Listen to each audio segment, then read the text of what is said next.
everyone, and welcome to New Trials, the podcast. I'm Preya. And I'm Melanie. The New Trials of Captor Sakura, Syaoran, and Friends is a popular, ongoing fanfic by Wishlu'v, and it's based off of Clam's Captor Sakura. And in each episode, we'll do a deep dive of a new chapter. Let's get into it. So one thing I wanted to bring up is in one of our previous episodes, we had discussed Lee Ryuren's journal that Syaoran ends up finding in his trunk and kind of starts to deliver him and Sakura into the knowledge of the past. And in that episode, we had discussed, how did that journal ever come about to being back into the Lee clan's possession? And neither you or I could really remember. We tossed out maybe just the idea of magic just because we couldn't remember.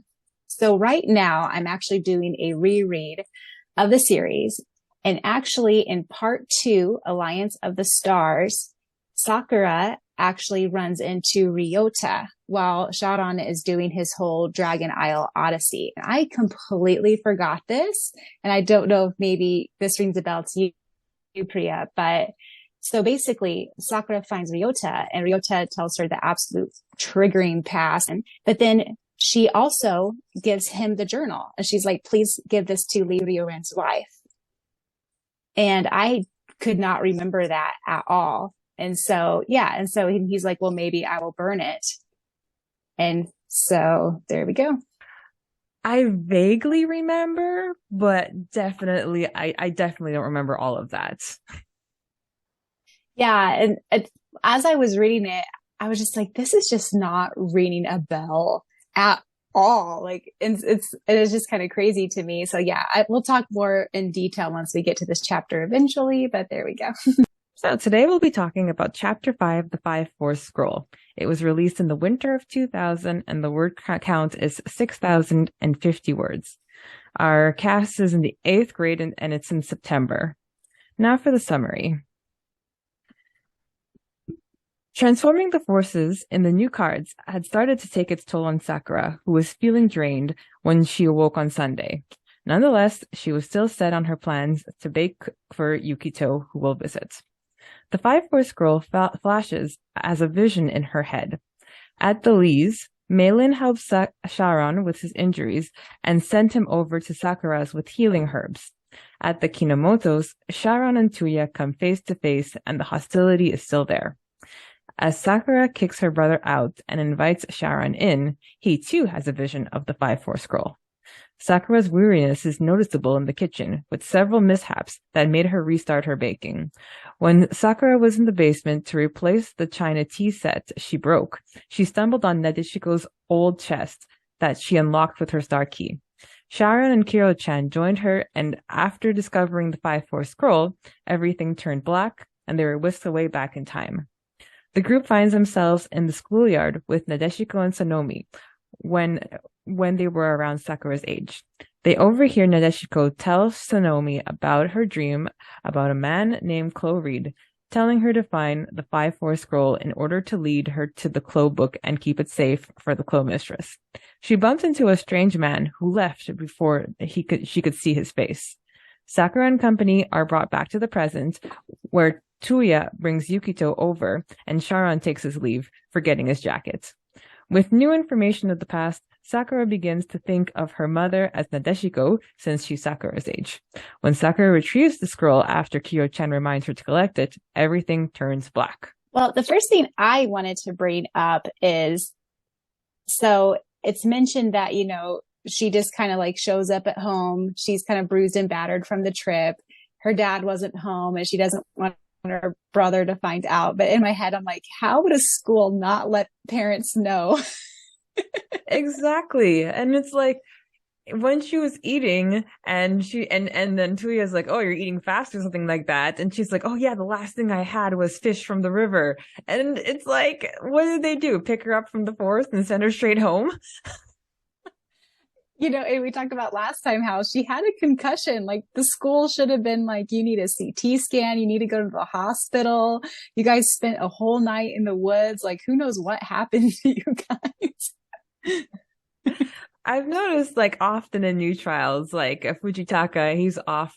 He's just not home, or he's doing a conference, or he's teaching late.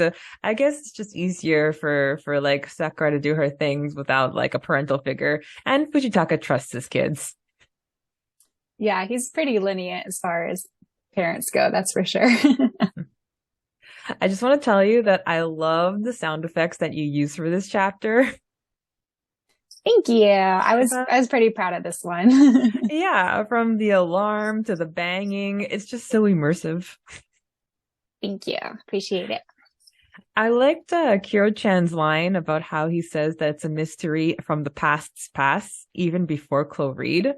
And is this like our first mention of the Great Five, which is like the generation before Chloe?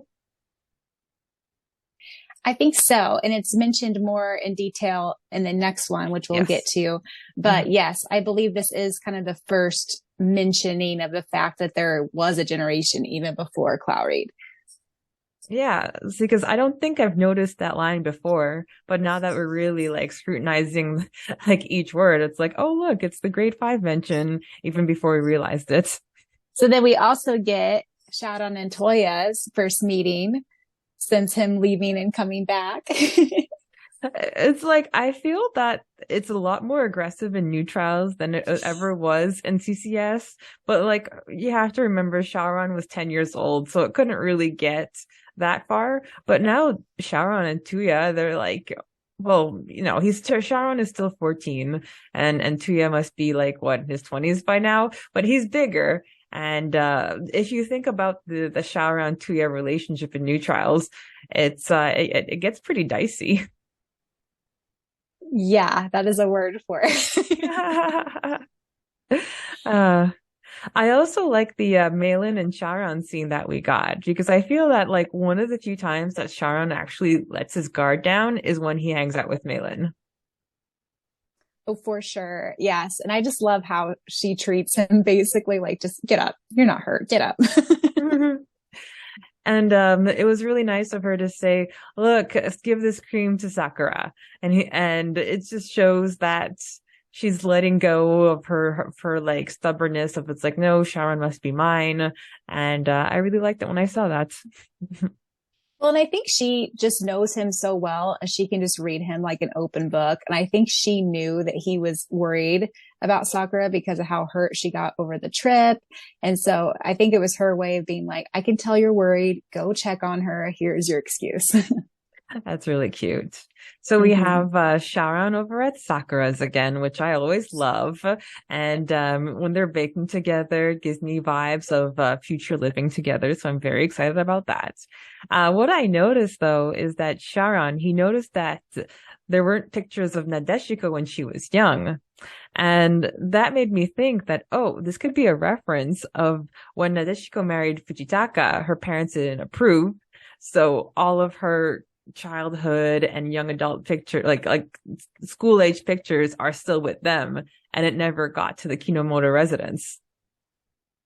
Yeah, I think that's a very good observation. But yeah, it makes sense because her grandfather never approved of their relationship. So yeah, makes 100% sense. Yeah, because even in canon, it's like Sakura meets her great grandfather, and it's like, oh, what a nice old man who gives me dresses.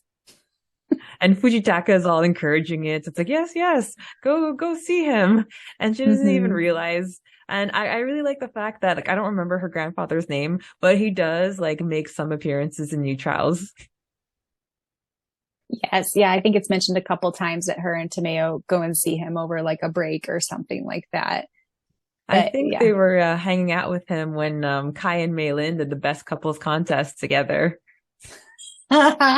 Oh, yeah. They were just watching TV and it's like, oh, look, it's our friends. Oh, so good. I also like how when Toya and Syaoran had their scene together, that Toya was almost kind of checking him out in a way too. Because Toya was like, man, he's actually gotten kind of handsome and he's going to be taller than me.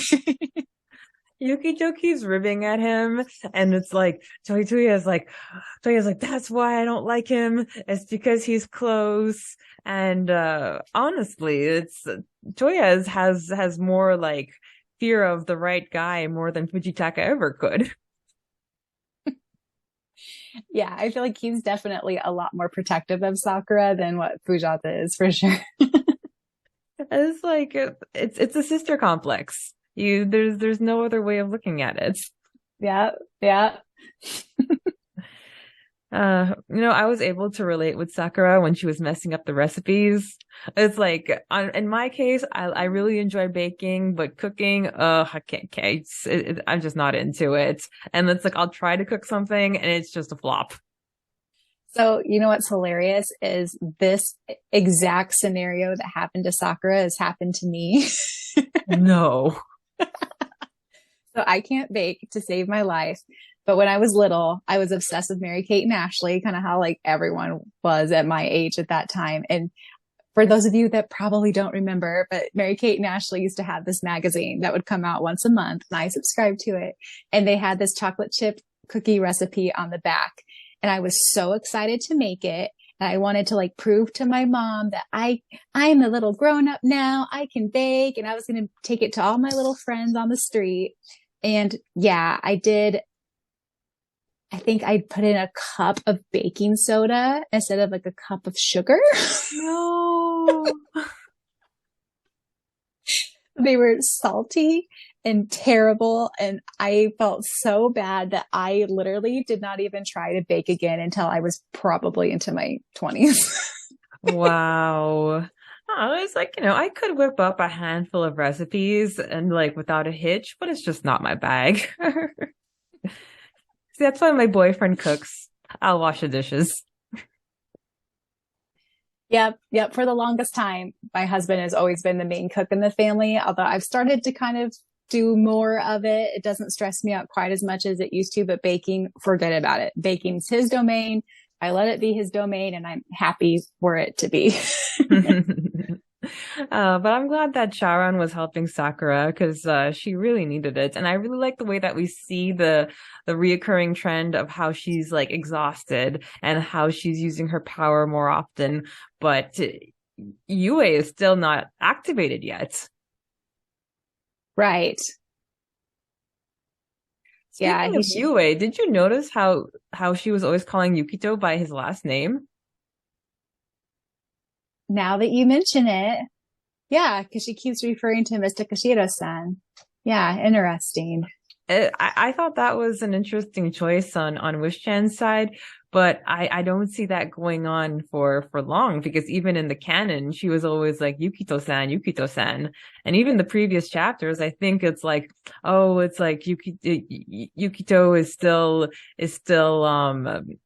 he hasn't turned into Yue in a while. So this is kind of the first time that we see her like Wish-chan has Sakura refer to him as with his last name, which I thought was a bit surprising. Do you think because now that she's on first name basis with Syaoran again, that it's her way almost of like kind of proving to herself and to him sort of in a way that she does not have those feelings for Yukito anymore?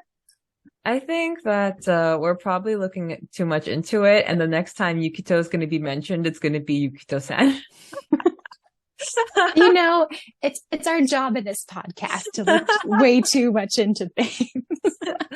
It's just that, like, if you ever asked me, like, your basic New Trials trivia, and you asked me, has Sakura ever called Yukito by his last name? I'm like, of course not. So I think that's what threw me off in this chapter. Yeah. So in chapter 5, they discover the 5-4 scroll. And I really love the way that Wish-chan ties the scroll with the Clo book. Yeah, I just think, again, like her world building, because it just makes so much sense. Like, how would the Clow book just magically appear in Sakura's basement for her to find at 10 years old? It makes sense that the previous generation would have to do a quest of sorts in order to get this Clow card book. Like, I remember when I first read it, I was like, yes, of course this makes sense. I just think it's just amazing world building on her part. And this is also the first chapter that time travel begins. Indeed. And I absolutely love these scenes of them as younger, because I think, Sakura's never, like she kind of mentions in the chapter, Sakura's never really have seen her mother younger, especially not her age. And I love when the fact that, when Sakura does finally realize that it's her mom and not a ghost, that she realizes, I actually do look like my mother. Cause this whole time she's always told herself like, no, I don't look like my mom. I'm sad I don't look like my mom. I know I don't look like, so I feel like it was good for her soul to see her mom like that and to just kind of be like, wow, I do look like my mom, like that made me feel so heartwarming for Sakura. And I really love that like Wish-chan did it first. Because like 2016 or whatever, when Clear Card came out, we all saw like Sakura going back in time and seeing young Nadeshiko and spending time with her. And we're like, oh my gosh, Wish-chan did that first. Like we said before, Clamp knows new trials exist. They're just not admitting it. I also love the fact that Nadeshiko makes a comment of how she thinks Clow Reed is a handsome man, because, Ryurin, obviously, he's a descendant, so he kind of resembles him. But then Fujata, her future husband, also resembles him and is a reincarnation. I know. When I read that line, it's like, oh my gosh, she fell in love with Fujitaka. Because even in the manga, it's like they say that Ariel is the one who inherits the magic, but Fujitaka is the one who actually kind of looks like Chloe. And there's like a little scene where both of them and Chloe, I think, if I recall correctly. But as soon as I read that, it's like, yep, that's because Fujitaka is part of the reincarnation of Chloe Reed. I think that was one of my favorite lines of the chapter. She's like, oh, he's so handsome. It's like, oh, you're going to marry somebody like that when you're older. Well, this was a relatively short chapter. I'm pretty sure we hit the beats that we wanted to talk about. There's no dark forces. And then back in 2007, that's when I was, because I would have periods of being really devoted to new trials and taking a break and then coming back in strong and then stepping back. So in 2007, this was after one of my breaks, and I came back with like a renewed energy, and I decided to really spend time working on deviant art and just collecting all of the images, which is good because the geosites that used to host all of the images closed down. So it's a good thing that me and Maria, we saved it. So today for the fan art spotlights, it's basically a 2007 MS Paint drawing that I drew of the 5-4 scroll. And the only reason I drew it is because chapter 5 had no fan art. And in my author's note, I wrote, in my search for new trials fan arts for Fan Art 100, I've been keeping track of all the drawings inspired by the chapters. One day I might even open a site and put the pictures in chronological order. What I'm doing is trying to draw pictures for chapters that have no fan art with them. So this was me in 2007. And now I'm proud to say that the New Trials picture book is up on New Trials. And I'm very proud of it because I've collected all of the hundreds of fan arts, put them in chronological order. So that's just a little bit of fandom New Trials history for you. I love that. It's like you manifested that into existence for yourself. I love that. Do we have an author's note for this one? So the author's note is very short and sweet. Basically, all Wish-chan has to say is, please read on for 2 more chapters. I think she meant, this stuff is boring, but I need to sort out the past and all these silly details. That's why it's taking me ages to write and edit. And that's all we get for an author's note. Well, the thing is, though, she's saying that it's silly, but we're like, oh my God, it's the origins, it's the legacy. Yeah. And it's pivotal to the story in order to tell the past. So, now that we're further into the story, we get it, of course, but I guess like Wish Chan is like, okay, like why am I talking about the past when I know that everybody wants to hear about what Sakura and Syaoran is up to? Well, that's good on her for setting up, because this is the foundation of where New Trials is going to grow from here. Mm-hmm. For sure. For sure. I guess that's it for chapter 5. You have been listening to New Trials, the podcast, where it must rain for there to be a rainbow. You've been listening to New Trials, the podcast. Please be sure to check out the audiobook version of this podcast that you can find anywhere that you can find this podcast, such as YouTube and Spotify. And also, please be sure to check out the original fanfiction written by Wish Chan that you can find on fanfiction or her original website, wishlu'v.com/newtrials. Please be sure to also be a part of our Facebook group for New Trials. That's where a big part of our discussion takes place. Or if you have a chapter-specific question or just a topic in general you would like Preya and I to discuss, please feel free to give us an email at ntthepod@gmail.com. And please be sure to stick around for next episode where we discuss Chapter 6, First Meeting of Rivals or Allies.